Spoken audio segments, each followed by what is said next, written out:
Urdu directorate کے زیر اہتمام پٹنہ میں سوموار کو یادگاری تقریب کا اہتمام کیا گیا۔ تقریب میں شکیلہ اختر اور واقف عظیم آبادی کی ادبی خدمات پر روشنی ڈالی گئی۔ شکیلہ اختر کو بہار کی نامور خاتون افسانہ نگاروں میں شمار کیا جاتا ہے۔ 16 اگست 1916 کو ارول میں پیدا ہوئیں شکیلہ اختر نے سماج کے الگ الگ مسائل کو اپنے افسانوں کا موضوع بنایا۔ BRBA بہار یونیورسٹی کے سابق صدر شعبہ اردو پروفیسر حامد علی خان نے بہار لوک سنواد سے شکیلہ اختر کے بارے میں خاص بات چیت کی۔ دیکھیے، شکیلہ اختر کے فن پاروں میں ڈائریکٹ ویمن امپاورمنٹ کی کوئی بات نہیں ہے، لیکن اتنا ضرور ہے کہ خواتین کے جو مسائل ہیں سماج میں اس پہ انہوں نے افسانے لکھے۔ یہ بلکہ یوں کہہ لیجئے کہ ایک انسان کی زندگی کے چاروں طرف جو ماحول ہوتا ہے اس میں جتنے طریقے کے مسائل ہیں ان سب کو انہوں نے اپنے افسانوں کا موضوع بنایا ہے۔ یہی بہت بڑا انسپائریشن ہے کہ ان کے پاس اسکول کالج کی کوئی سند نہیں رکھنے کے باوجود ہندوستان کی مشہور فنکار جن کے ناول بھی ہیں، جن کے افسانے بھی ہیں، صالحہ عابد حسین کا اقرار کرتی ہیں کہ شکیلہ اختر کے افسانوں کے موضوعات اور ان کی تخلیقیت صالحہ عابد حسین کو ان سے قریب کر دیتی ہے۔ ان دونوں کے موضوعات میں بہت یکسوئی ہے، دونوں کے معیار میں یکسوئی ہے، دونوں کی زبان میں یکسوئی ہے۔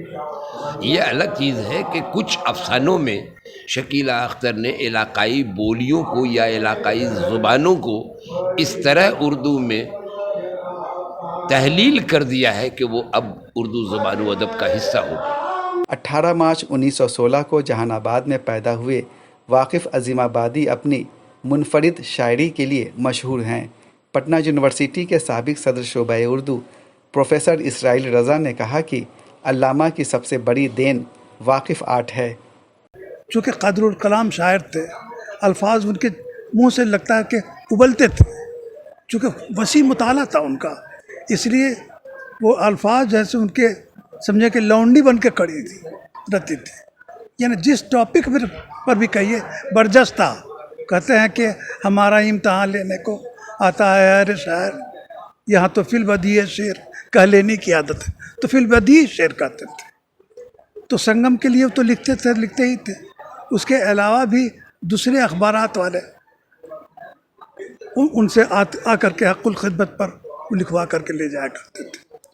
تو 1966 میں جب وہ پٹنہ آئے تو پٹنہ آنے کے بعد چونکہ حالات بدل گئے تھے ان کے، اگر ان کی معاشی حالت بہتر رہتی تو ڈھب کے ساتھ زندگی اگر ہوتی تو ان سے بہتر کلام کی امید کی جا سکتی تھی، لیکن چونکہ حالات بدل گئے اس لیے عصری موضوعات پر انہیں جو ٹاپک ملا اسی پر وہ اپنا کلام کرتے گئے۔ اسی میں سے ایک واقف آرٹ بھی نکلا اور سامعین نے اس کو بہت پسند کیا۔ تو واقف آرٹ میں یہ جو عصری موضوعات تھے، موجودہ مسائل جو تھے، جو سانحات تھے، جو حادثات تھے، اس پر اظہار خیال کرتے تھے، وہ اسی واقف آرٹ میں انہوں نے پیش کیا۔ اسی لیے میں نے کہا کہ یہ واقف عظیم آبادی کا جو واقف آرٹ ہے اس عہد کا مرقع ہے۔ 2003 میں اردو ڈائریکٹوریٹ کے تعاون سے واقف عظیم آبادی پر ایک کتاب چھپی تھی۔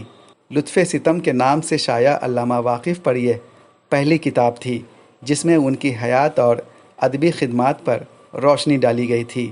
اس میں ان کے ایسے کلام بھی شامل تھے جو سرکار اور سسٹم کے خلاف تھے۔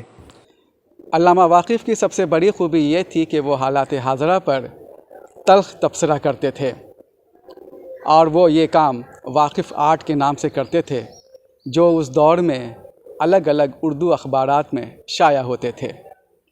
مثال کے طور پر وہ کہتے ہیں، بت غور طلب ہیں نہ خدا غور طلب ہے، اے دوست گرانی ہی ذرا غور طلب ہے، دھتکار دیا جس نے اسی در پہ ہیں سجدے، دھتکار دیا جس نے اسی در پہ ہیں سجدے، یہ رسم و راہ اہل وفا غور طلب ہے۔ اب یہ نہ تو ایسی شاعری ہے اور نہ ہی اسے چھاپنے والے لوگ، ایک طرح کا قحط ہے اردو ادب میں، بہار کے خاص طور سے۔ بہار لوک سنواد کے لیے میں سید جاوید حسن، پٹنہ۔